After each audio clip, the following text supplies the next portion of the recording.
நம்ம சாப்பிடுற சாப்பாட்டை விட நம்ம வாழ்ற லைஃப் ஸ்டைல்னால நிறைய டிசீசஸ் வருது. Let's talk about lifestyle disorders and doctor Deepan, homeopathic physician. For example, diabetic mellitus, hypertension, hypothyroidism, PCOD, obesity இதெல்லாம் லைஃப் ஸ்டைல் சேஞ்சஸ்னால வரக்கூடிய டிசார்டர்ஸ். எதனால வருது? நம்ம பசிக்கிற நேரத்துல சாப்பிடாம விடுறதுனாலையும் அதிகமா ஜங்க் ஃபுட்ஸ் எடுத்துக்கிறதுனாலையும் அது செரிக்கிற அளவுக்கான உடல் உழைப்போ எக்ஸசைஸோ நம்ம பண்ணாததுனாலையும் அண்ட் தூக்கம் அடிக்குவேட் அமௌண்ட் நமக்கு கிடைக்காததுனாலையும் மெயினா ஸ்ட்ரெஸ் ஃபேக்டர் அதிகமா இருக்கிறதுனால இந்த டிசார்டர்ஸ் வருது. இந்த டிசீசஸ் எல்லாம் சடனா வராது, ஸ்லோவா தான் டெவலப் ஆகும்.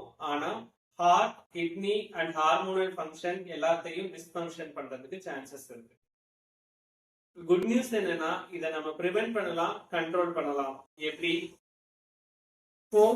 ஹெல்த்தியான ஹோம் ஃபுட்ஸ் அதிகமா எடுத்துக்கிறதுனாலையும் டெய்லி 30 minutes to 1 hour வரைக்கும் எக்ஸசைஸ் பண்றதுனாலையும் அண்ட் 7 to 8 hours ஸ்லீப் இருக்கிறதுனாலையும் ஸ்ட்ரெஸ் மேனேஜ்மெண்ட்னாலையும் இதை நம்ம கண்ட்ரோல்ல வச்சுக்கலாம்.